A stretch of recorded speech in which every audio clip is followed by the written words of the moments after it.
And on the third day, we crown a champion here on the PBA50 Tour. Welcome to BowlTV's exclusive coverage of the Stepladder final of the PBA50 South Shore Open here at Olympia Lanes in Hammond, Indiana. With Tom Carter, I'm Dave Lamont, Brian Kane on controls.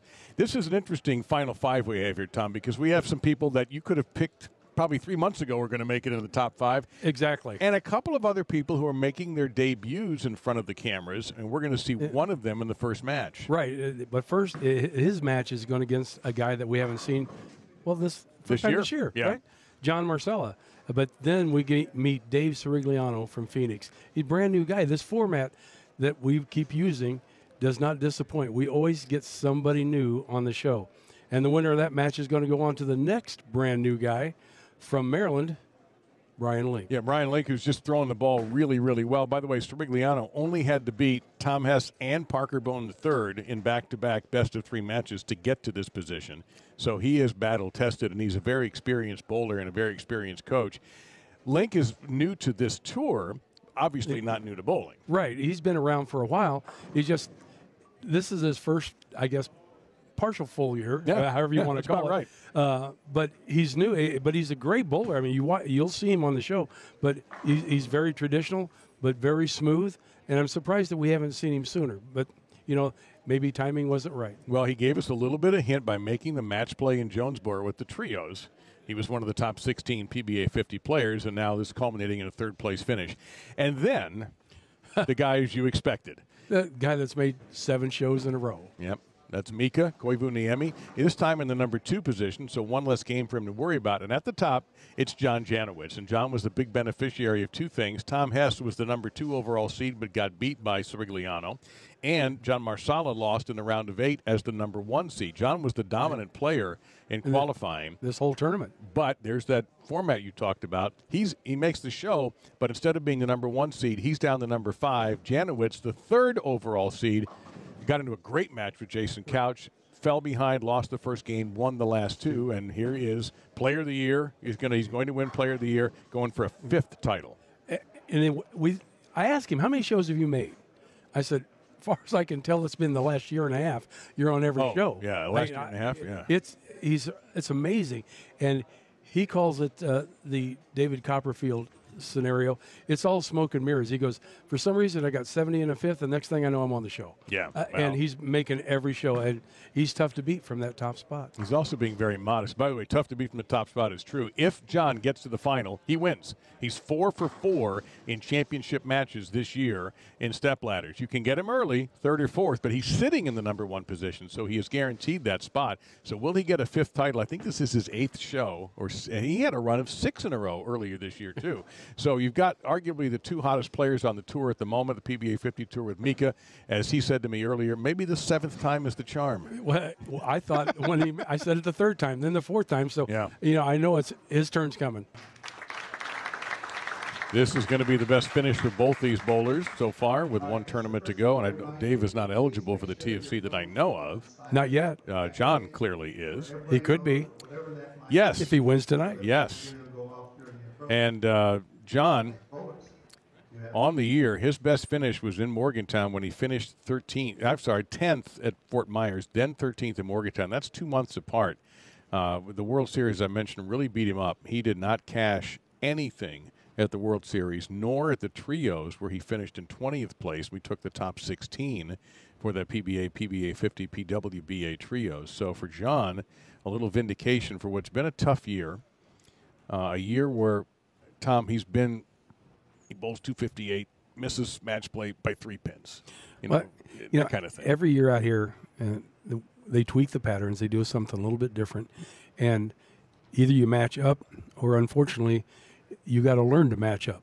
And this hasn't been one of the better years for him to match up.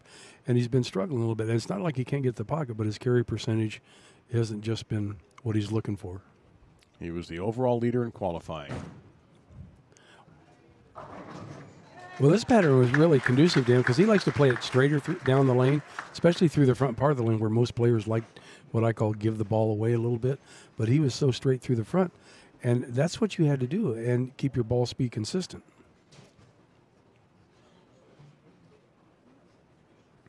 Dave Cirigliano 61st in rankings. This will be his 4th cash in his 13th event. He did get to the PBA World Championship field and finished 52nd. And he's off to a good start as well. But his best finish until tonight was 20th in the opening tournament of the year back in April. Well, obviously the guy can play. Anybody that shoots 300s at the USBCs, and for all of you people out there to go to the USBCs, you know how tough that tournament is. And he does it in 3 different decades. That's it, one in 98 in the singles, in 07 in the doubles, and in 2016 in the singles. That's just unheard of. Well, I'm just impressed with what he did with the competition. Whom he had to beat to get here was crazy. Well, I don't want to say that this is his favorite shot, but he's played this, and against his opponents, like this is old home week for him because he's in the part of the lane that he's very, very comfortable with. 38 years in coaching. He's a silver-level USBC coach. He operates a couple of sports centers, bowling centers in the Phoenix area. Yeah, he's in the Phoenix and the Arizona State Hall of Fame. Yep.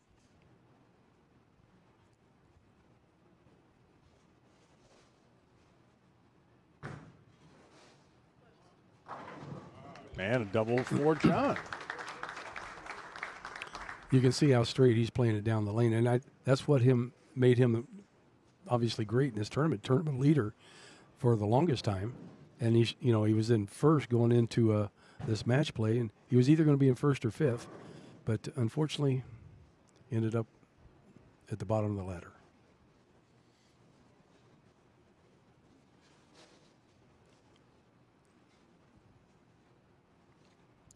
Number 3 seed in the stepladder is Brian Link. He will be next.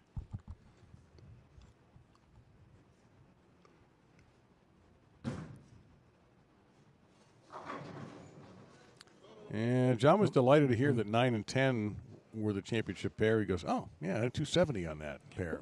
Well, I think a lot of guys are glad 15 and 16 aren't there because they kind of struggled on that pair. Everybody did, yeah, no doubt about it. That was a brutal pair. And that was where you had Brian LeClaire beating Ben Hefts, another guy who had his best finish. No, actually not his best finish of the year. No, Ben's done better than that. And Dino Castillo Parker Bone III also bowled there. And then we had Mika against Herman Ferguson. Furman having his best tournament of this year. A lot of guys did. Yep. Parker says, I'm really good on this pair because I got 193, 194, 194.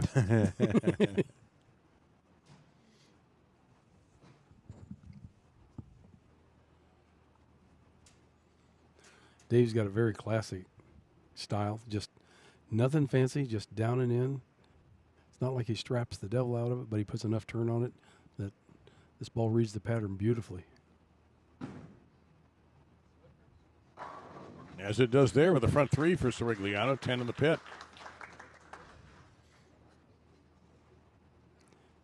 He's making this what I think a lot of players thought was a very difficult pattern, looking very easy. You know, the Dick Weber pattern's 45 feet long. Normally a 45-foot pattern, we play a little more to the inside. Right. But the topography of the lanes and the way this pattern is played and the oil is applied, playing outside, least in the first game or two, was very conducive. Then guys started migrating to the left after that. But we'll see if he wins this match, if he starts going left.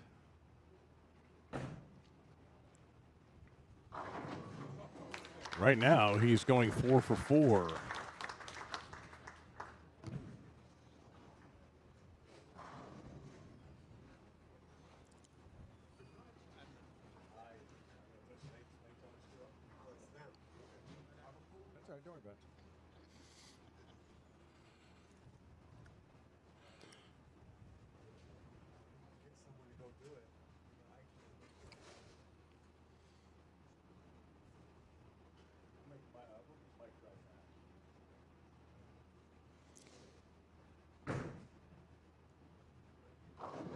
And Sean, yeah. Oh, a little bit of just a rolling love tap.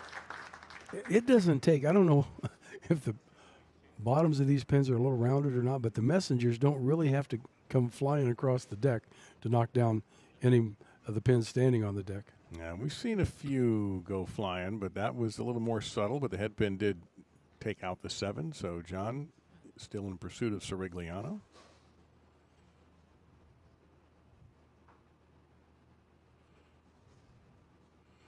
If we could reverse angle both of them, I think they're both playing the lane about the same. Seems that way, doesn't it? Yeah. It's just that John can set this whole thing up for a perfect evening for him if he keeps winning. Well, he's the only one on that side. It all depends on how bad and how much surface he's using on the equipment that he's throwing. Is he typically a big user of surface? Yes. On this pattern, everybody was. Okay. Oh, the 180, 240, 360 was a lot of the Avalon pads of choice. All right.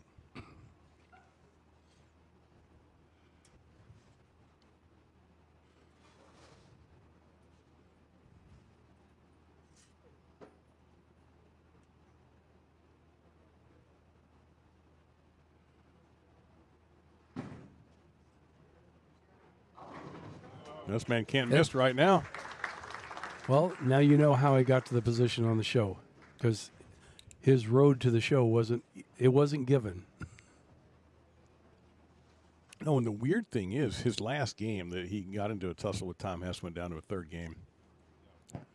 And Tom had an opportunity to put a lot of pressure on David. Necessarily was going to cinch it, but make it really good for him. He big for it.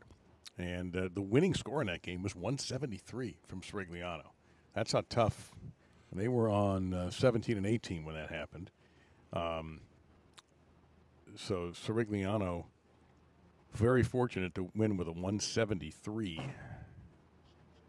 Well, that looked like a strike. Yeah, that's what it looks like. I'm just going to not say anything because that looked like it was might a little bit of left, but obviously it wasn't. Shut up, Tom. No. You don't shut up, Tom. That, wow.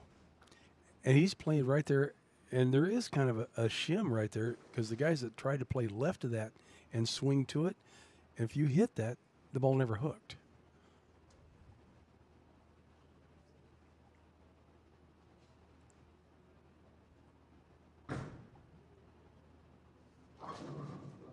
No, wiggle, but no, not all of John's thought waves are going to take down that 3-pin. By his reactions, he thought he threw that good and it was going to react, but just didn't make the turn on the back. And I don't know how much practice, because we've had Jason Couch on the show, and he's never used up all of his practice. No, he does not do that. And he throws like 4 balls, and he's done. And I didn't notice how much practice John used. I didn't know if he was trying to break down the shot or if he's going to just leave it alone. But as much surface as the guys are using, that front part of the lane is going to change quickly, and then balls start losing energy going down the lane. Then they don't make that turn that you think that it's going to happen.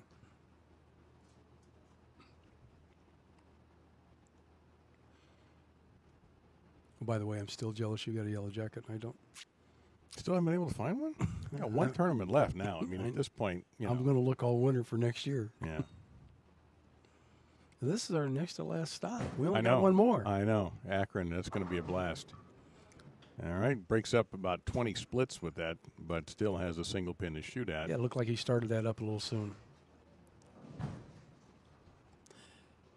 And just like every center, where we talk about it every week, just because you're on the pair doesn't mean the left lane and the right lane play the same.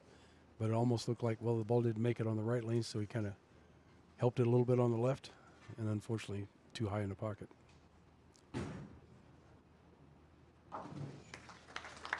Well, John's been perfectly clean. No worse than single pins to shoot at, but at the moment, his Arizonian opponent has yet to miss. John can still shoot 247. I mean, he's not out of the woods yet. No. If Cirigliano misses. Yeah, well, there's the key there. No, hasn't happened yet. He looks very comfortable at this point. I'm sure all of his students back home are watching.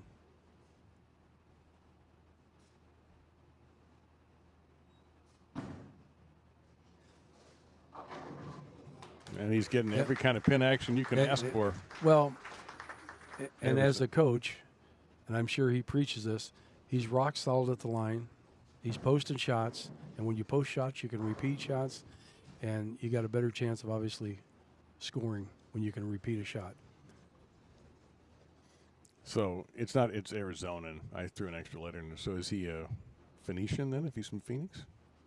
I think not. I think not. I think not either. You can ask him, though. We'll call him a Phoenixite. We'll make that term up.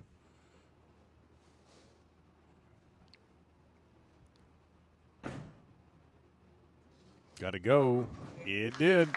Boy, he dialed in. It didn't have to go. It went. Woo. It went right through the pocket, into the pit. My first thought was, oh, that one's not. Oh, yes, it is going to come in there. He's got a beautiful ball reaction. That ball's getting down the lane and just making an unbelievable move on the back end. Well, right now, he's putting on a strike clinic.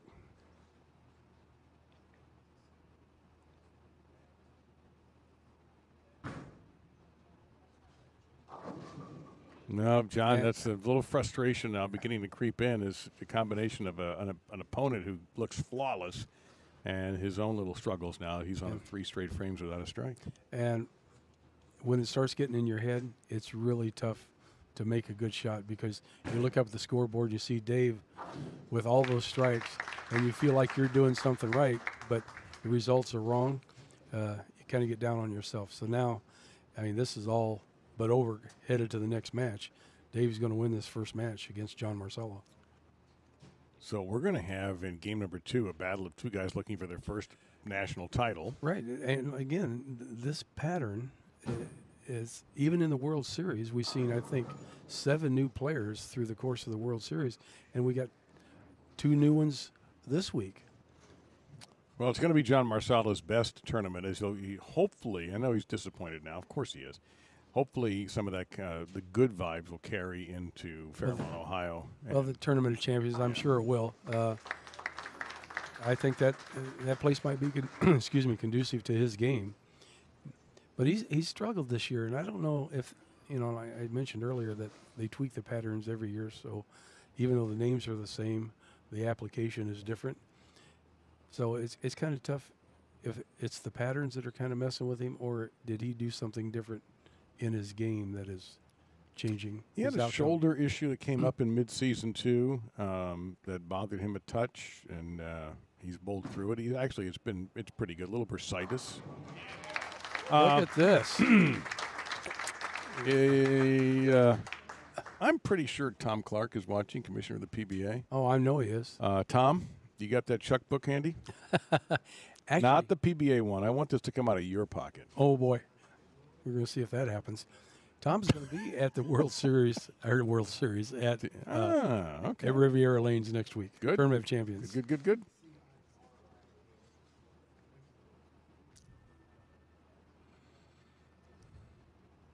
So your first time on TV, and you had the possibility of shooting. How crazy is that? I'm sure it's been, I guess it's been done. I can't off the top of my head think of anybody who's ever done it, but I imagine it's been done. I can think of somebody. I'm pretty sure it was his first time on TV. Jason Queen, when he won the Masters, shot 300 on the show. Nice. Okay. Well, it's just been, by the way, I know that's a replay, but it's not a replay of all the other shots. It's been the same shot. It's the same shot. I mean, it looks like you're hitting the replay.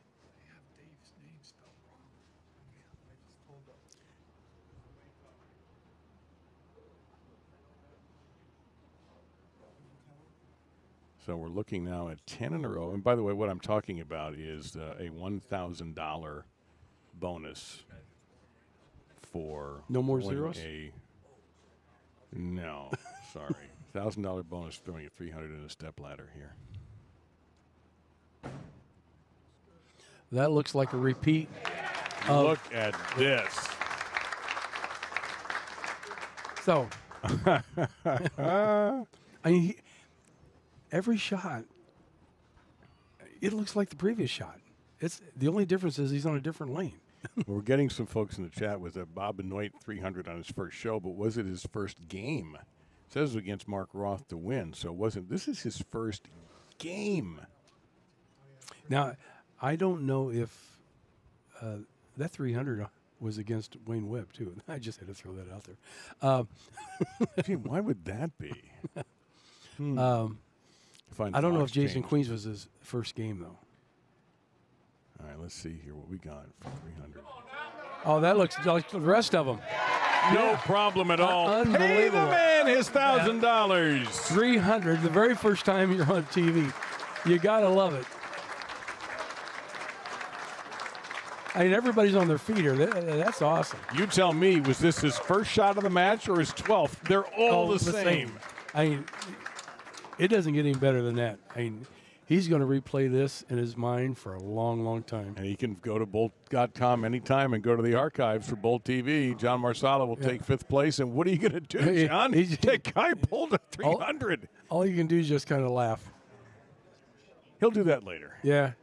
Maybe he puts the check, he puts the check in his direct deposit on his phone, and boy, that is a triple banger. Wow. Brian Link coming up next, which is another first-timer. He's got some big shoes to fill. Can he shoot 300 his first time? Because both of their games are pretty similar. Where do you go from here if you're Dave? All right. Well, that is huge because he does get the bonus. And John takes 5th. We've got a couple minutes here. So while we're doing that, while we're waiting and getting everybody warmed up, and let's go ahead and take you through the history of this event. He's from Bowie, Maryland. It's actually Bowie, Maryland, but that's okay. Toby wouldn't know that. Well, you had to dig in the archives to find some of this information. Well, I had to spend some time with him is what I had to do because he's new to the tour this year. He's 65 years old. He, at one point, worked for the Goddard Space Center, so I can't wait to use the line. I might as well give it away now. It's not rocket science. It's bowling. Right. So, he did rocket science, for heaven's sakes. Well, he wants the ball first. Finish on the right-hand lane.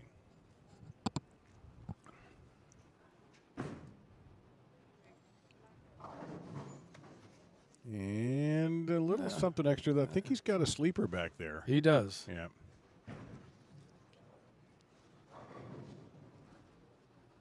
Well, eventually, Cirigliano will not strike. So we'll see how this man. That's the other thing. That's a big thrill for Dave. Oh, man, first game, 300. Woo, wait, I got to bowl more?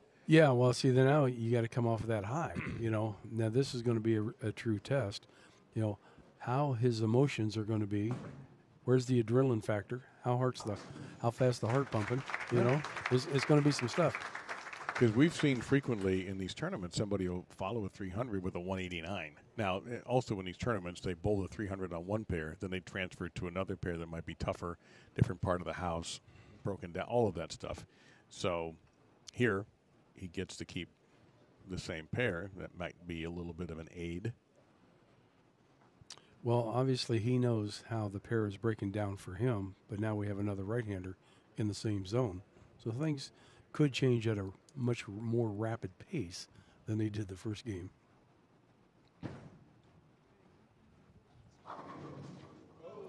Yeah, they have. And I always kind of thought, just watching the guys that were liking to play outside, that shot was good for a game, maybe a game in 4 or 5 frames, and then it went away. Then, as I said earlier, he's going to probably have to start migrating to the left a little bit.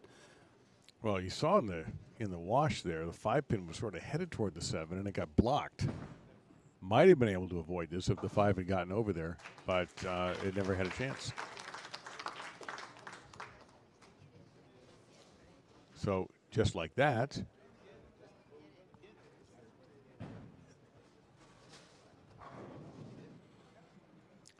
Dave is, well, Brian's in the lead for 1 frame anyway. Dave still looks like he's going to try that outside line. I mean, they could be making a subtle adjustment that we can't see in the booth, but maybe throw that a little harder. And that's what it looked like he did. Yeah. And you called that perfectly. He did throw it harder, but now you're not giving the ball enough time to turn the corner on the back end. So He's the more gonna speed you add, normally the straighter the ball is going to go. So he's trying to stay in his zone. But I think Brian Link is going to force him out of it. Well, there's all the emotion from that 300. Got the crowd all excited. We have a wonderful crowd here, by the way, at Olympia Lanes. A lot of folks here on a Thursday night. We're not far from what they like to call the Chicagoland area. This is probably part of the Chicagoland area, actually, even though we're in Indiana. It's a hop, skip, and a jump. Yeah. If you wanted to hit the big town, it wouldn't take you a terribly long time to do it.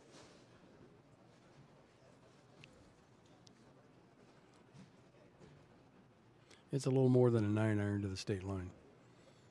Maybe when you hit it. It's going to be a driver and 3-wood for me these days.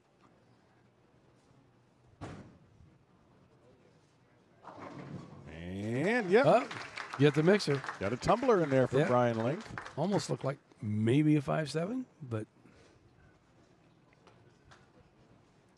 I was talking to Danny Wiseman My boy Danny. a couple tournaments ago, and he was telling me about Brian. He goes, back in the day, he was one of the guys that just strapped the devil out of the ball and hooked it from one side of the lane to the other because Wow. he had seen him bowl. Yeah, that's right. Marylanders. That's right. Wiseman from Baltimore. Yeah. Yep. Good point. Now he's Danny Wiseman from the beach. Oh, he swung the devil out of that. That could be trouble. What else do we have here? Oh, Just a 10. 10 pin. All right, Yeah, you got away with it. Ringing 10 at that. Yeah. So, pardon. That could have been all bad. Because there is a little bit of a out of bounds if you get too far.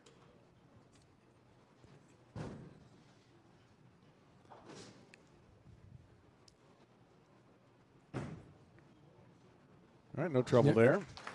Hey, you take a look at Brian. He's just like, ho hum. Well, that's what I noticed in the when we got to the elimination round. He had a tough match. Ben Heff's at 77 years old, by the way, had a strong tournament, and then he gets into a match with Brian Leclerc. Brian's an accomplished national titleist, great player, and Brian Link beat him and just acted like, yeah, it's I like the bowl. It's fun. Bowling school. Well, that's the demeanor I get from Brian. It's just like, yeah.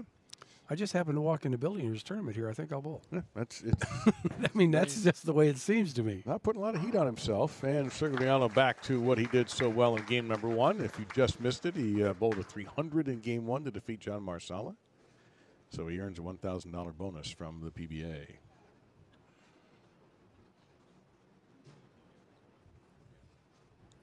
Tom Clark will bring the check next week. He could. Well, wait a minute. Dave's got to. Will Dave be there? There's only one way. Well, there's only one way. That's true. Otherwise, I'm sure they've got some information on file. Unless Tom wants to fire up his private jet and get here before the round is over. Wow, I didn't know he had a private jet. He doesn't like to talk about it. Oh. That's how he and Marshall Holman get to the USBC championships. Yep. Well, there you go, Double and Dave.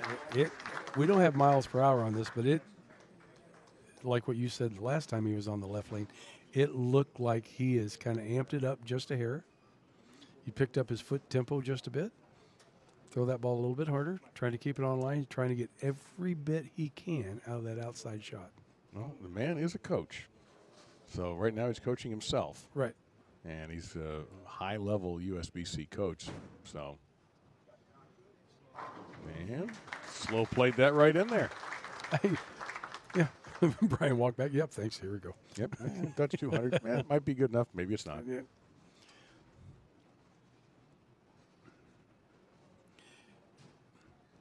Brian opens up in his backswing, and I can see where Danny Wiseman was right. And he's got a backswing where he opens at the peak where back in the day I can see him getting around it and just labeling it a little bit.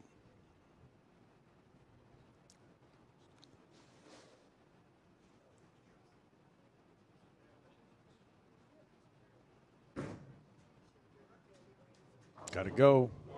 Oh, my. We just got a very classic type style. Nothing fancy, but obviously it gets the job done.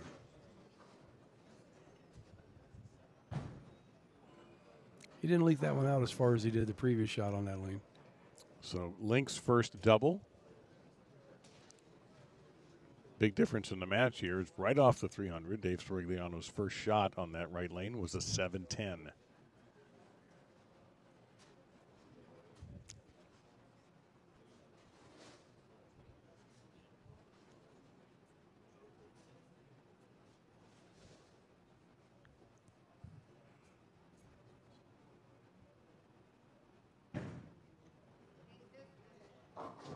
Well, he tried to throw that so hard he almost lost his balance. I was going to ask you if he really kind of ripped that one. Yeah, he picked up his tempo, but at the point of release, I mean, from my angle, it looked like he reared back. I'm going to give it everything, and he was off balance. And as he did that, he pulled it to the left.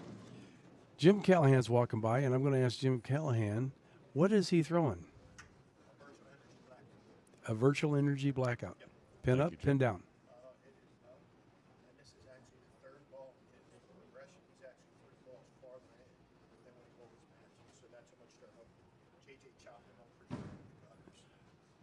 So virtual energy blackout. Oh, a tough break on that right lane. But Jimmy Callahan just told us this is the third ball in the progression. So he's 3 balls down because JJ in practice, and that's what they do because they kind of play a little defense out here when they get their practice in, kind of torched up the lane a little bit. And so he's having to ball down to his third ball. That's why he's picking up his speed, trying to hoping that line holds up because somebody is taking all his fun stuff away off the lane. Well, it didn't affect him in game 1, but yeah, now you're seeing some of that's beginning to happen here. Nothing wrong with that. Now, that was a great shot there. That right lane, he's had 2 hiccups on that, and he's got to get more focused. He can't be throwing himself off balance and rolling his shoulder forward and yanking on the ball.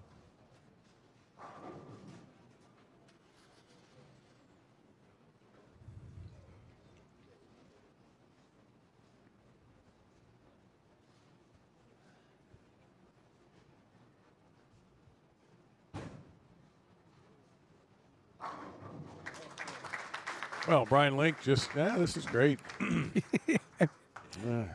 I'm up again? Okay, I'll bowl again if I'm up. I mean, how much more relaxed can you get? Well, that's what's so important because, we're here every week. We see how intense it can get with these guys and some of the same people. We know their personalities. We know the people who are really intense bowlers, and it works for them. It's their personality when they compete. You really have not run into too many guys with this kind of an attitude when they're competing. Now, off the lanes, that's different. Right. But when they're competing, yeah, now that you don't see. It's just like he's Gumby up there. Just. But that's the kind of demeanor you got to have. There is literally no tenseness in his body, and maybe from working at what you call it, the space station, Goddard Space Center. Maybe whatever he did there, it taught him to have that kind of demeanor.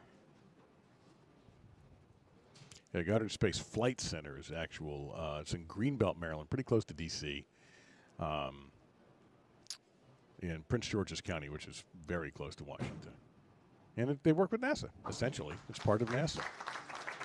But he did not like it. Now, Toby Contreras, our tournament director, always introduces the players, and he has little bios. Now, obviously, for some people like Mika, it's easy.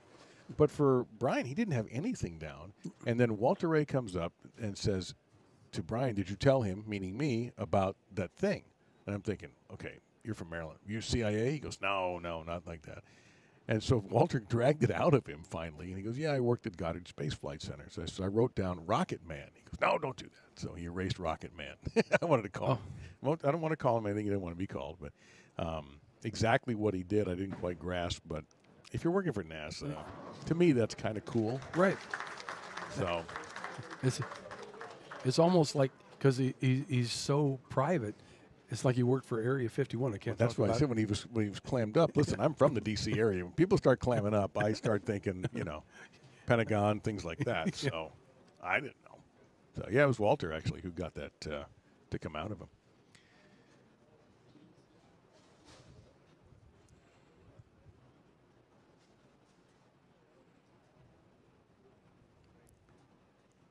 249 in the books for Link if he goes off the sheet. 231 for Dave.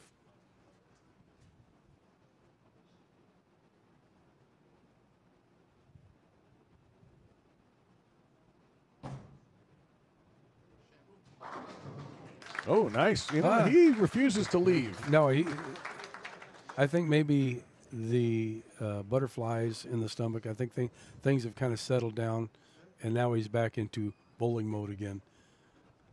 I think he got a little trapped up in emotion, maybe. Well, if your head's not spinning after 300 in the first game you've ever been on television, whether it's linear TV or streaming, you wouldn't be human. It doesn't matter. It's still cameras. It's still television. It's still people watching all over the world. Yeah. Yes, sir. Nice lazy 10-pin taking the fall. Just taking his time. He's throwing an intense mindset. If that's, it is the same. He's got two of them. And before the show, when I was still ball repping, that I was giving those balls surface because there was fresh oil every time we had a different round, so we had to freshen up the equipment. So I'm assuming Jeff Johnson down there touched him up a little bit. Yeah, that's the interesting thing. After the first 2 days of no oil, today we had a bunch of re-oils, three of them, right? And that's something I'm having trouble to understanding. We had a no re-oil tournament, and in these rounds, they re-oil every round. Yeah. You know, like, well, some of these guys actually bowled great on the burn. How come we never see the burn now? But it is what it is. It's just a different format. Yep. I am a fan of that match play bracket thing, though, I have to say. I kind of like it. Well, I like it for the fact that we get to see new players. Because if it was round robin, kind of like the national tour all the time, I think we would be seeing JJ and Mika and Tom Hess and Chris Barnes and Brad Angelo because they made their whole life doing it, you know. A lot of these guys haven't bowled round robin, at least 24 games. Boy, he's back to being the Dave Cirigliano of 300 fame. And by the way, Brad Angelo, in a bit of a surprise, did not make the cut. Yeah, and it looked like, and he likes to play outside too. Yeah. And I guess his ball just didn't match up. And to me, a lot of this was also about the right ball with the right surface. And a lot of guys are using what we call big balls, asymmetrical balls, with surface on them, so they get into a roll, and then they start tumbling on the back end. So you can control that back end part of the lane. Shinier balls just give you so much over-under on this, especially a symmetrical ball did.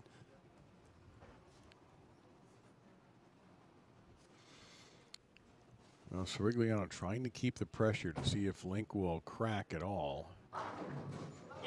Oh, look at that messenger out to 10. Looked like another 7-10.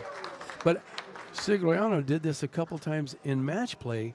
They thought he was out of it, and he'd throw the last 5 or 6 to win the match. Yeah, Mika and a couple people did that. Mika did that once or twice. Parker did that today, too. It's a sign of class. When you can do that, you see the head pin. Might have even taken a little chunk of the 7 on its way to the 10. Well, he's definitely going to work to shoot the 231. Yep, he's going to make Brian Link do some work in the 10th.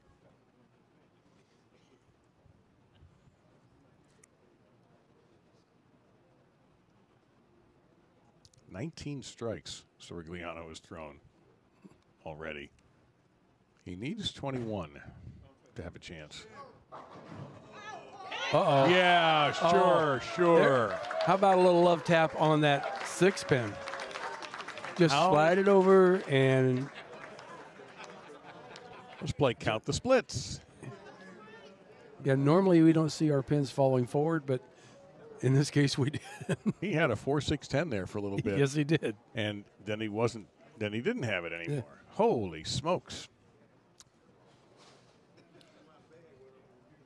Well, he looked up the score, and I think he said, I'm not mathematically out of this yet. Nope. We got to put some pressure on Brian Link.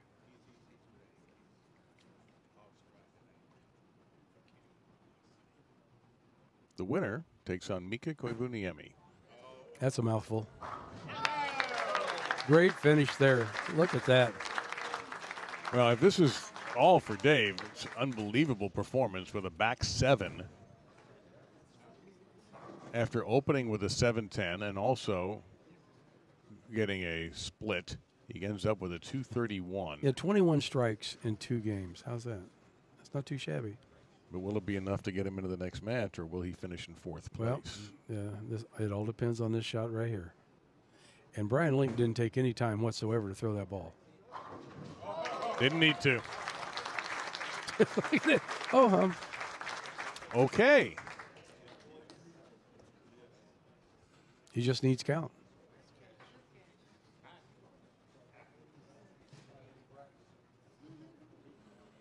Just needs count.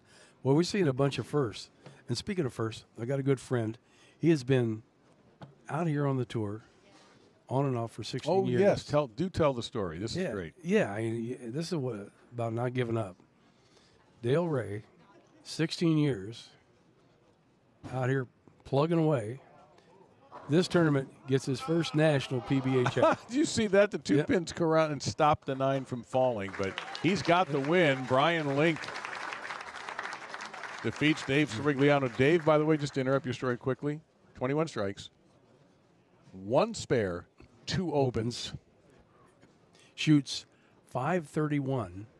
Yeah, and first 2 games. 4th place.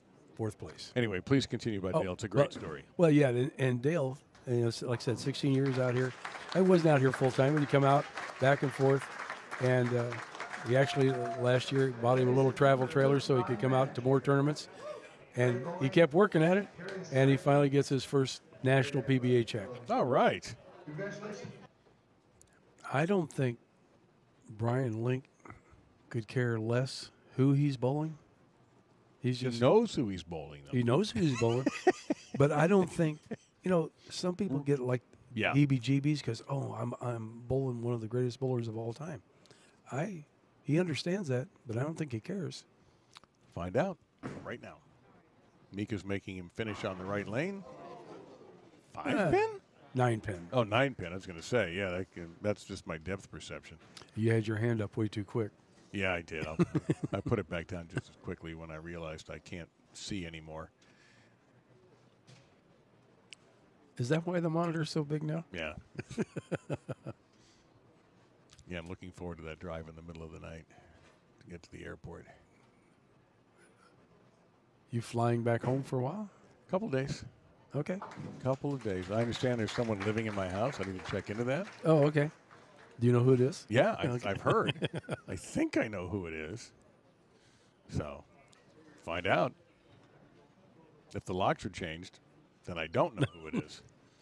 You just got to get the right house. Right. It's the only one on our street with a basketball hoop.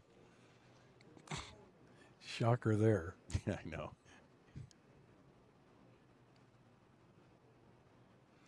Mika's first shot. And this pattern, I think, well, they've all played into his hand, but Mika, with that straightness that he has, that loft through the front part of the lane, this guy can keep it on line better than anybody.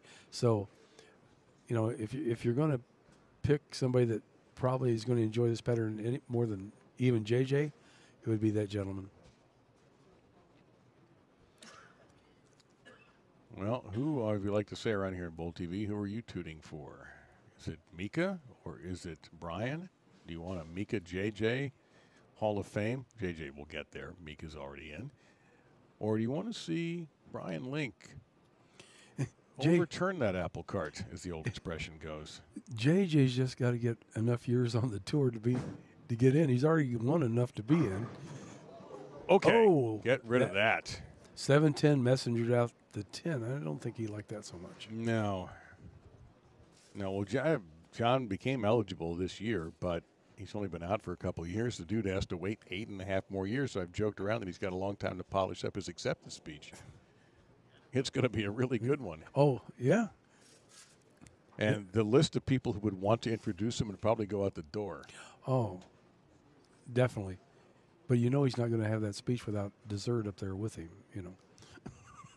You see how what tournament did he win? That we had that big cup, and I said, it would fit a big brownie sundae. He goes, ooh. That was in Jackson. That was Jackson. It starts to run together after a while. I said to him when he was here the other day, yesterday, I said, look, if you keep winning, you're going to have to start interviewing me because I'm out of questions for you. Well, that's just it. You know, we do this show every week, and here for the longest time, we're getting the same guys pretty much on the show. And JJ and Mika have made so many shows. What do we say about them? Yeah. And Brian, look at that. Look how the ball just It's just rolling up off, and he's waving at the crowd. Thank you. Yeah, just crunches the 8-9 here. This is the way an 8-9 should be treated. He's still playing that outside line, and he's getting away with it. So how is he getting away with it? What's different? It has got to be I'm going to call it surface of the ball, because he's not trying to throw it 100 mile an hour like Dave tried to do there for a little bit. You know, Dave picked up his ball speed, but if you're watching Link, he's playing maybe a little bit farther to the right on this lane than Dave did.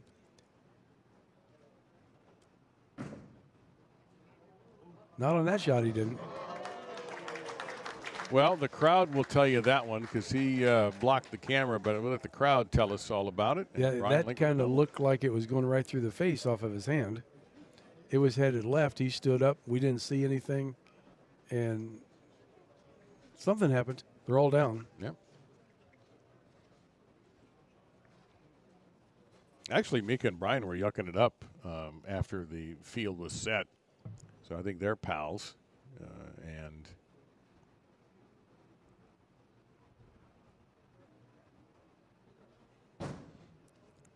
that's got to move. It did. Oh, it did. Oh, it did. It did with a messenger. Mika's style looks the same as it did 20 years ago. He still got the high backswing. He still got the loft. Yeah, that's interesting to me because, you know, as you get a little older, those high backswings get a little shorter. Well, yeah, you take a look at Pete Weber. His backswing has come way down from when he was a kid. Rudy Revs, the same thing. Yeah. His backswing was dead vertical, and he's like parallel to the approach now. Yeah, Jason Koch still gets his up in the air pretty well. Yeah, I don't know how you do that.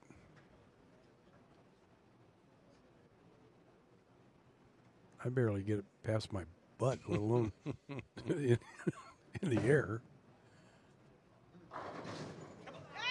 Well, that reaction, I thought Mika initially liked it. I did too. He's got just one to take care of, the 7-pin. We need to move that camera over so we can see that reaction. Both of those guys keep standing in front of our shot. Or give them each GoPros. That way they can strap them to their foreheads and we can get a good look. There you go. Put that in the budget for next year, Chase, if you're watching. And remember, Mika is 6'4", I'd say. I'm 6'2", so that's about right. He's about 6'4". And still able to get that backswing.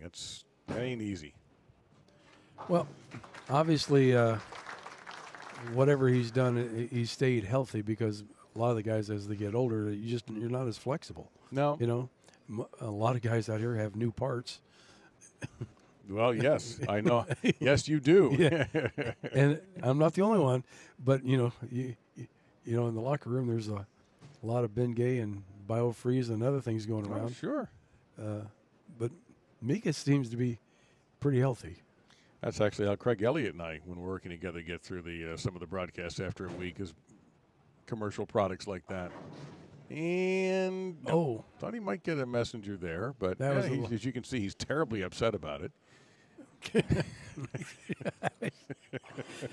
I've never seen a guy, at least the first show, with the demeanor that Brian Link's got. It's just like this is just a walk in the park. What did he do at NASA? I don't know. I'm telling you, it had to be some high pressure stuff.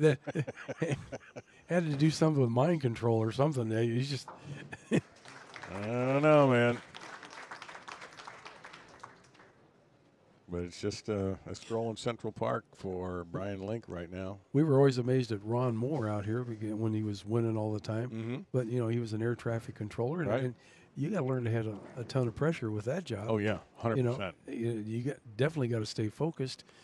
You got a lot of people's lives in your hands. And whatever he did, it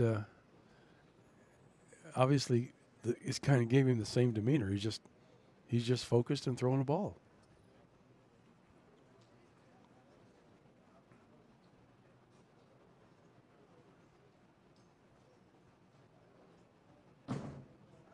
Oh, that's the first shot. He's fallen off. But it didn't make a difference. No, it really didn't. But you're right. You could see a little loss of balance there at the line, but it's another double. And that's one thing Mika hasn't done yet, is thrown a double. That time, and when he first came out, he, Danny Wiseman and I, and that's why I remember the conversation, because Danny introduced me to him. He'd come up and ask, something that wasn't feeling right with his approach. And Danny and I both mentioned when that tournament, his spine tilt was too far forward, and he was falling off shots. I said, your spine tilts, you got to be a little straighter so that your shoulders don't get that far ahead of your knee. And obviously he fixed that till that shot. And then Mika, this is the same thing that goes through Mika every show. I mean, he is like stuck. I know he had a second, but he is literally stuck in third position in all these shows for the most part. Yeah, this is just wacky here. I think he's got 1 fourth and a second, and the rest of them are thirds. You have that information. Yeah, I do, actually, and that reminds me that's a good thing to check. I think you're right, actually. Lord knows we ought to know by now. We should have this memorized. He fired that down there hoping to bounce something out.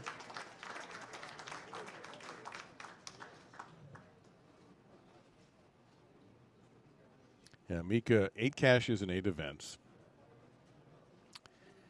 Single-digit Mika.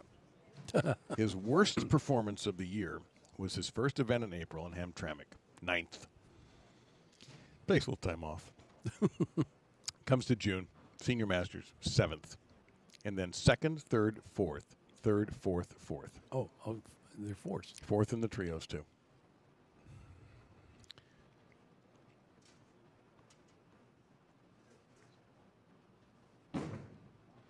Oh, that bounced a little bit.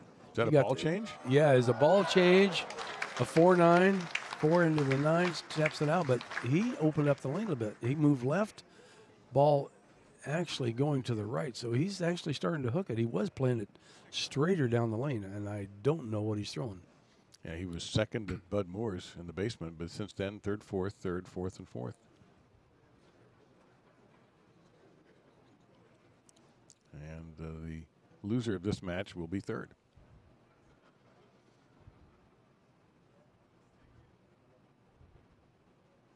A little stuck there, too. And it doesn't matter. That's 2 that he has got away with. So he looked down at the approach. I don't know if he thought he fouled or he's stuck. But if your body weight gets too far forward, and I think maybe that might have been what happened, because it looks like he's forward here and he gets forward, and then the pressure goes on your toe, and then you hop. But he got away with it. But I wouldn't count on that reaction every time. Well, he's going to have to start avoiding that, because if he gets stuck there, and he might finally throw an errant shot. But at the moment, yeah, he's, as I mentioned, he's got 2 things that Mika doesn't have right now: 2 doubles. That was a better shot. It was certainly a lot calmer, but he's got not a better result though. No, but he's got everything's been manageable though. He's had nothing dramatic to shoot at yet. No, but it looked like he got a little slow on that. I think he's a little cautious on. You wonder if he thinks it's the approach and he's sticking. They got to fix the score on Mika's. Yeah, because he struck. Yeah, they still got the 9 up there. Yeah, that's lane talk on the main scoreboard in house. It does show Mika with a strike. So, and lane talk was just installed for this event. We really thank the proprietors and everybody here in Hammond for doing that for us, and particularly for those of you in our audience who have the opportunity to go to Lane Talk and follow your favorites in case we happen not to be talking about them at that particular moment. It's wonderful for us, of course. So, but Mika does have a strike. Don't worry about the score on the board there. We'll take care of it. Now he's got a double. Finally, his first double, and there it goes. It is now corrected. Well, it was corrected. Oh, that's the replay. Thanks, Tom. Way to go. No, that's all right. It happens. 248 for Link. 236 for Mika. So he's going to need Brian to slow down a little bit. And he's got to speed up.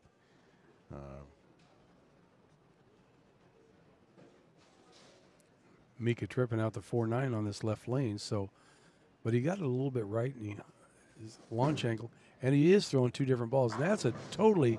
Oh no! That 10-pin was contacted. That didn't even make any sense. I mean, there was a much firmer, straighter line, but that 6 just flew right around the 10. That didn't like I have a chance. You know, a ringing 10 is not usually involved, the 10 getting touched. Yeah, that was some strange carry right there. That's a terrible break.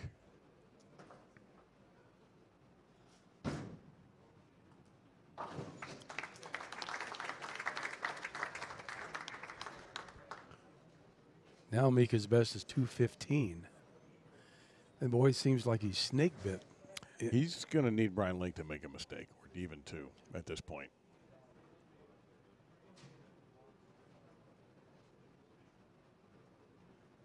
His Link is pacing, what, 218?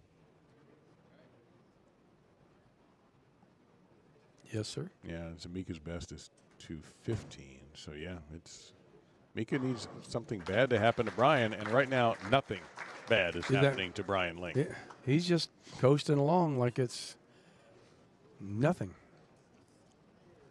If he would happen to beat JJ, your interview is going to be interesting because he's a man of few words. Well, it would be the upset of the year. Well, that's maybe true. in all of professional bowling in the United States. You think about it. Think about the PWBA. I don't know what would be comparable. I don't know what would be comparable on the PBA tour. Right. Can't think of anything right off the top of my head. And now we're at this tour. So, yeah, this would be, if this is a big upset, let's face it, if you go by reputation and all of that. If this finishes off the way it's headed. Ooh. We got a couple there. And that ball didn't, from our view, it didn't look that bad off his hand. It looked like it was on line. But to leave the 2-4, I mean, that ball didn't do anything on the back end. Yeah, and we got no reaction out of the crowd. They didn't applaud or they didn't groan. Yeah, well, unfortunately, and they might have a better view than we have, but we can't see what actually happened as the ball went through the pins. And there's the master of disaster walking in front of us, John Janawicz. Uh-oh. Here is the upset. Well, he can still strike out to win by 16, but he's got to strike out. Mika cannot lock him out. That ball didn't hook enough to get over to take out the 4-pin. So something down lane, the oil, whatever, something happened. It didn't hook. Well, let's see. How is this going to finish? How is that possible? That is the strangest carry I've seen. The pins are just, the right side goes back, the left side falls in front. What? Watch this. This is world happened here. The 4-pin takes a hit too. He's pulled. Look, another pin got in the way, I think. Oh my gosh. Another pin got in the way because you could see, I think it might have been the head pin. It got in the way. That's the 4-pin. Yeah, the head pin contacted the 4 and something kept it from going over. That's what it looked like to me anyway. Can't miss this. He won't. And the best he could use 204. Now all Brian has to do is mark and get good count. And by the way, this lane, let's see, Mika on this lane, this is 9 spare, 9 spare, strike, 9 spare on this lane so far. So did anybody poll who was going to win this match? I was curious. I think BK, I'm sure BK put that up, and I'm pretty sure I didn't see it, but that the advantage, it had to be advantage Mika.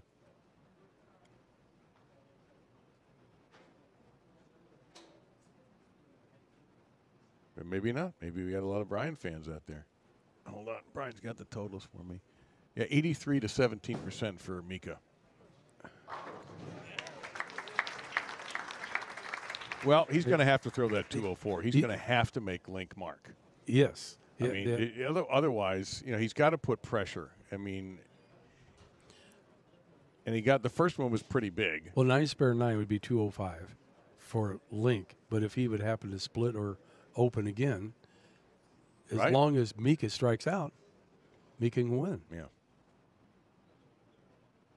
This Gives is himself a chance. Yeah, this is a huge, huge, huge strike here.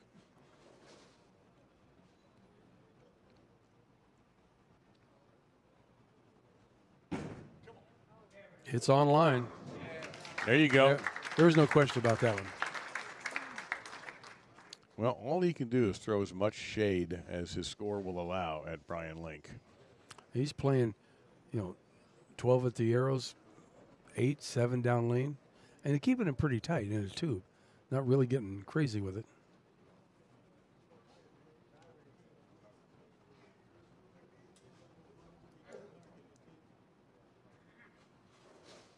He just can't seem to knock 10 down until it comes to the 10th. He had that one double. Yeah. Horrifying break in the 9th frame. Yeah. All right, 204. Will it be enough? Well, he did what he had to do. He had to strike out to force Brian to show up anyway. And so Link needs to mark. I'm just curious on what happened to Brian for that spare shot, because obviously he's been a great spare shooter, and the ball just never got over there unless there is a kind of a puddle at certain parts of the lane on this pattern. It must have hit it.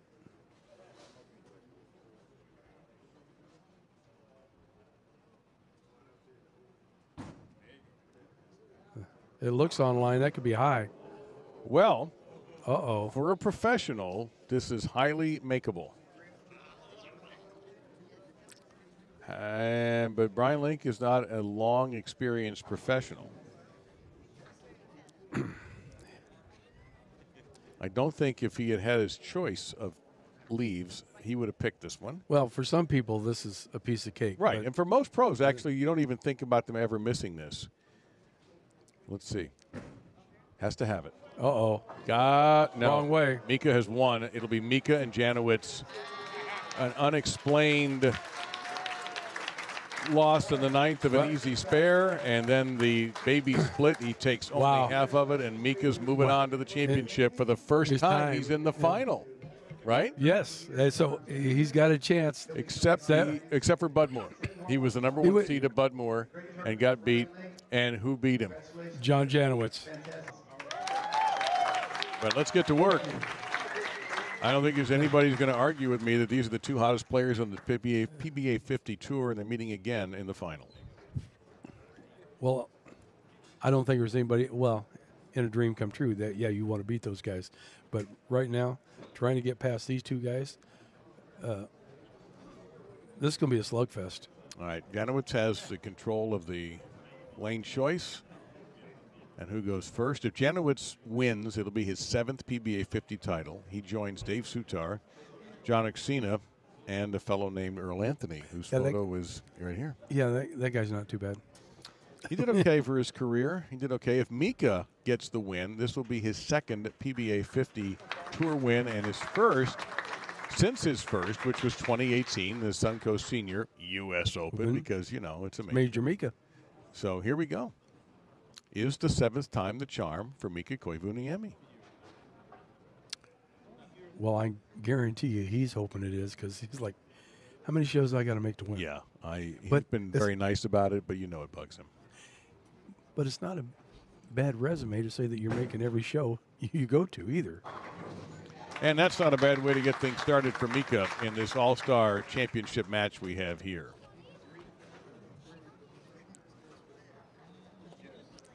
I'm sure just about every player out there would love to make 7 shows in a row.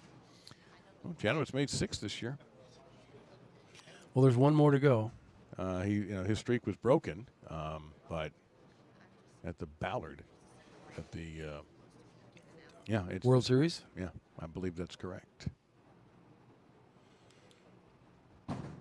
The classic hesitation step of John. Now I don't know what he did. I don't know what ball he picked up, but he's thrown a ball that looks like that wasn't striking.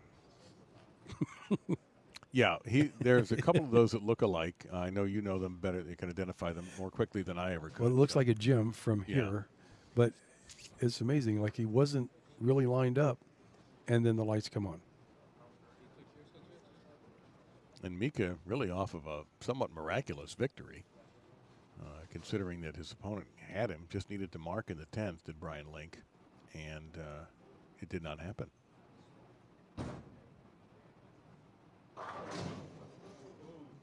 And the crowd reaction tells, oh, that's a pretty big ooh for a 10-pin. Yeah, I thought it was the 7-10. I thought there was a 4 or something over there. So.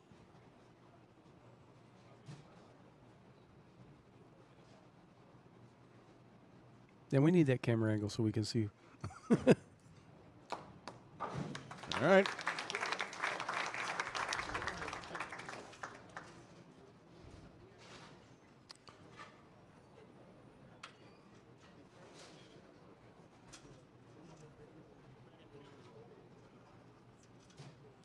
I'm not sure what Mika's throwing. It kind of looks like a.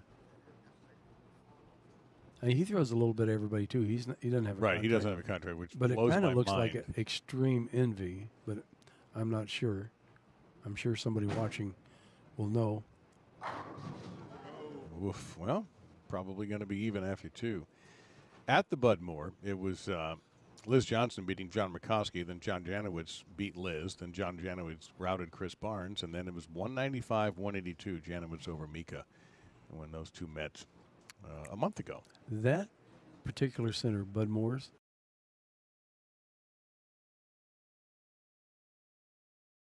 start getting higher, and all of a sudden, things change. And it's happened, I think, in all the title matches we've had. Oh, Mika, look out, brother. Now, that looked weird. That looked like weird. he's stuck. Yeah, big time. No, he didn't stick. Just a bad shot? Yeah, it just looks like a bad shot. I mean, he was sliding. I was watching his footwork, and he was sliding, so he stomped after he let it go, but he didn't stick. Unless he hung up in the ball. God, that missing that 10-pin reminds me, I think it was the Tournament of Champions where he missed that 10-pin to lose the title in the 10th frame.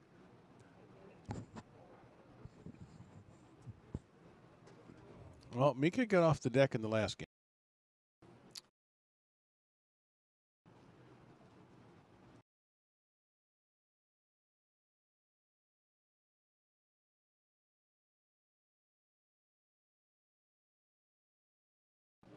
Well, if he's having problems getting out of that spare ball, this is not a good thing.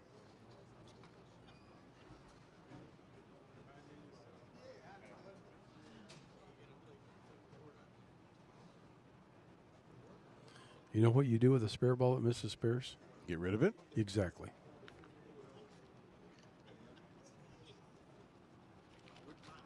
Because some people have a phobia. Parker Bones, unbelievable about that. It missed 7 pins. It's out.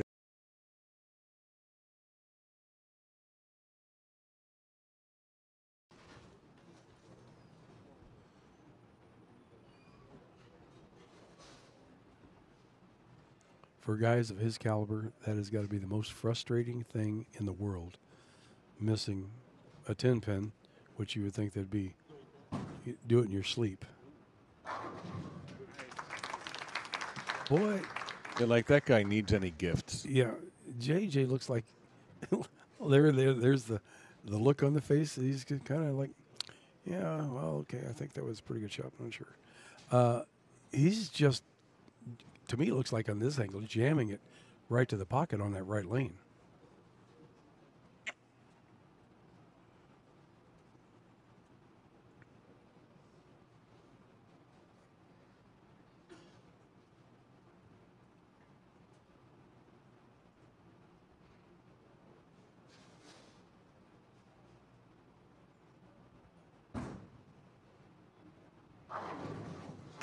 And JJ, yeah, he moved in a little bit and kind of tightened up the line. I can never tell if he's happy with the shot because he doesn't do a lot of occasionally you will see a fist pump or a shake or something out of him, but no, normally it's just right back into. Between him and John Murkowski, you never know. Yeah. Neither one of those guys. It could be 100 strikes in a row or 100 opens. You can't tell. Yeah, John might have the best poker face out here. Verkowski, even better than Janawicz. That's a little better for Mika. See the ball dispose of the 9 pin. Yeah, that was way more gooder. All right, Mike Flanagan, put that on a T-shirt.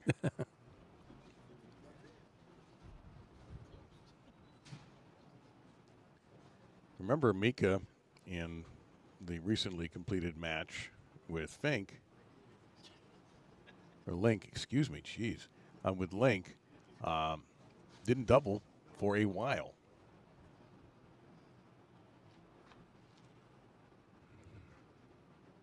Yeah, that was in the 6th and 7th frame of the previous game. And 2 different balls. Obviously, these lanes aren't playing anything alike, and that ball isn't like in lane 9 either. is it time? No. He's got to think about what to do. Do I get out of it on that lane and find something else? Yeah, what he would. Can I He steal the should. keys to Janowicz's car real Exactly. fast? Got to be one out there for this occasion. There's got to be something different because that ball's. It looks like it wants to be good, but it's not.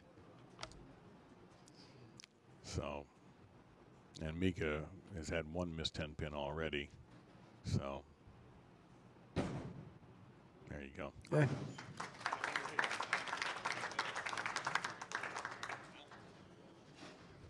I think Mika's having replays of the Bud Moore Classic.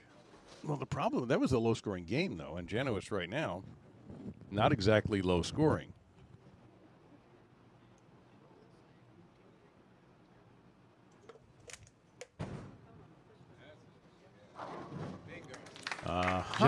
John Janowicz gets on one of these rolls, and we've seen it all through this match play. It goes strike spare in the next 7. Yeah. I mean, he doesn't even look back. And you're not going to tell me, as in his words, it's all smoke and mirrors. No.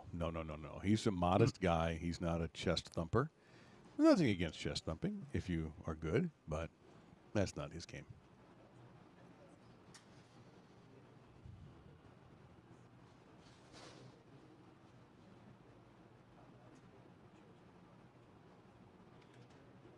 Going for his 5th title on the PBA 50 tour, tied with Tom Hess. I didn't have to see him. I had to hear it. I didn't have to look. He could block me. The sound told me everything I needed to know. You don't have a ball like that and not put 10 in the pit. You talked about it earlier, John Verbiage, when you were talking about matches. Oh, Verbiage. I love watching that guy. Did you, I don't know if the camera was on it when he was bowling that one match, but it looked like pins, like the pin boy was throwing pins out of the back to knock over the 4 pin. A pin came out of the back for the right-hand corner twice. And Mika with the 3-6-10. That's why I said if you're anywhere in this area in Griffith, Indiana, do not get in trouble. Don't break the law. John's a police officer. In nearby Griffith. So, yeah. He's a big boy. He's a big, strong guy, nice man, and has had some success this year, actually, coming off that left side. So I don't know how much time he is able to devote to the PBA 50 tour, but he's certainly a positive addition. He's like a big teddy bear. He's really nice. All right, that's how you do it, folks. Yep, there you go. But unfortunately, when you're throwing spares and your opponent's throwing nothing but strikes, it's kind of a moot point. Yeah, this is where he started doubling, and boy, does he ever need it. You can only shoot 225. Yeah, and JJ is... He's cruising past that. Yeah. What was the poll on this match? Oh, yeah, Brian, I forgot to vote. Or look, or was there a poll? Do we have an opportunity? We may not have had. We had. Well, this is kind of unfair right now. Yeah. And so he changed balls. Yeah. Well, listen. Good choice. He can't stay in. He's out of time essentially. I mean, everything for him has to go perfectly from here on. Yeah. And once again, he's going to need gifts. He got gifts in the last game from Link.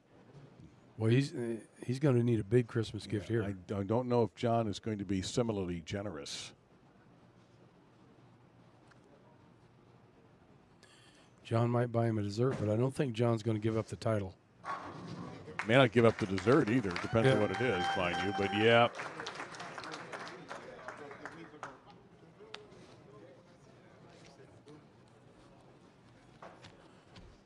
Copperfield, Chris Angel, I don't care who. This is not smoke and mirrors. Yeah. Well, if I go out there with him, it'll be Penn and Teller. I would beat Penn because I'm the talker. He'd be Teller, the magician. That's true. That would actually work. Love those guys. They're awesome.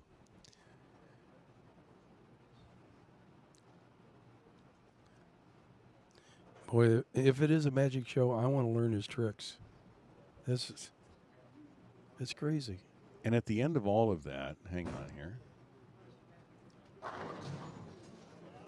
Oh, okay. That's a little bit of a surprise. But I was about to say, at the end of all that, with all the stuff we talk about, the balls and the notebook and the thinking and all that, he still has to execute. There still has to be a physical element to his game.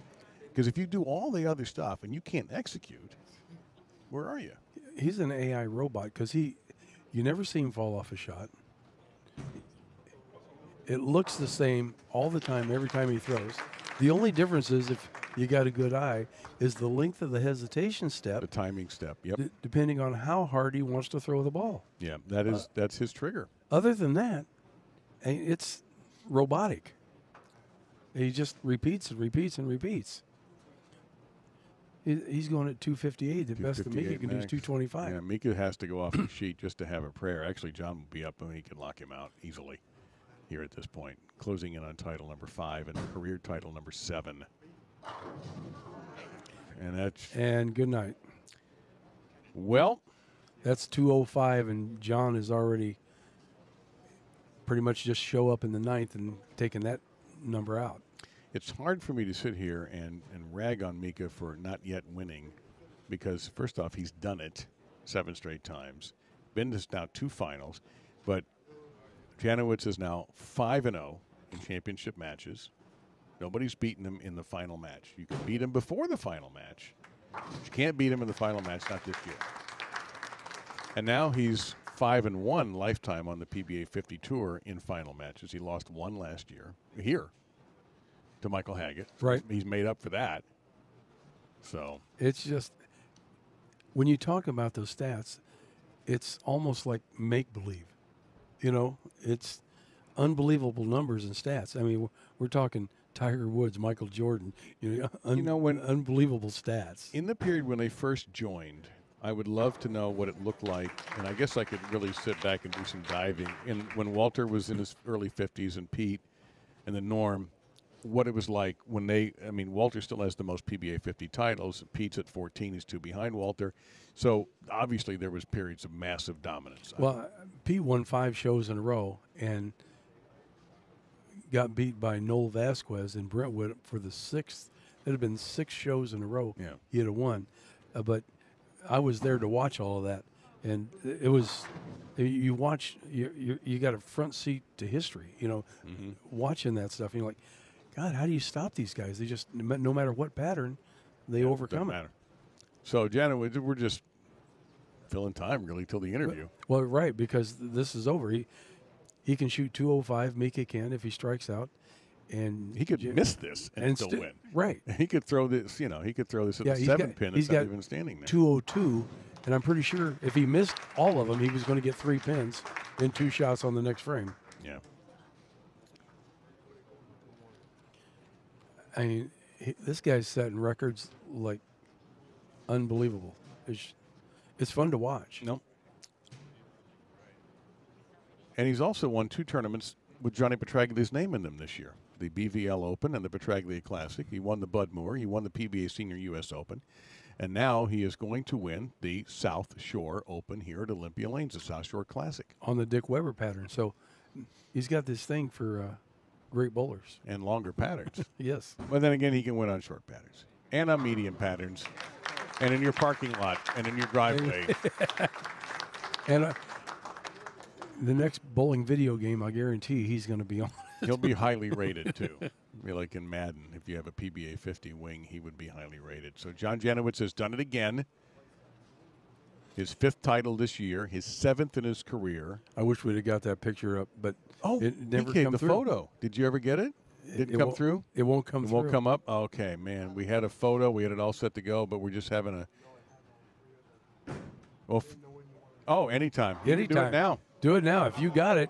Oh, look at this. 7:10. This would be a perfect time to put that. I wonder what this guy would think of that shot.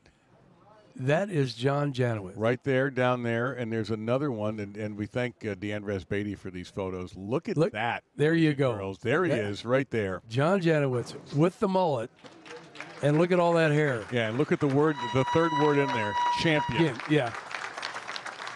He's done it again, folks. John Janawicz. Oh, now we got a bigger view of it. Oh, because we needed a bigger view of it. So he joins John Rixina, Dave Sutar, and Earl Anthony as 7-time titleists on the PBA 50 Tour. And for Mika, it'll be a second place finish to Janawicz this year, but he shouldn't feel bad about it because the dude doesn't lose. So I'll go ahead and I guess I'll start walking down there and get ready for another interview with John. Another interview. I mean, I'll do it. What are you going to ask this time? I just want to know. What's your favorite blizzard? I don't know. I mean, okay. I don't know.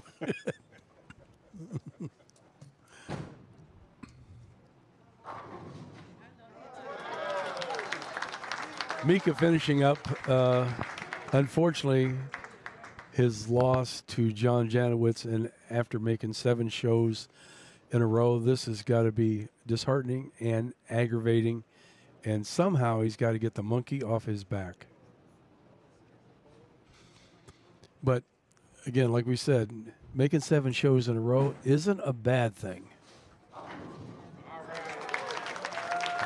Mika throwing the last 4 for 205.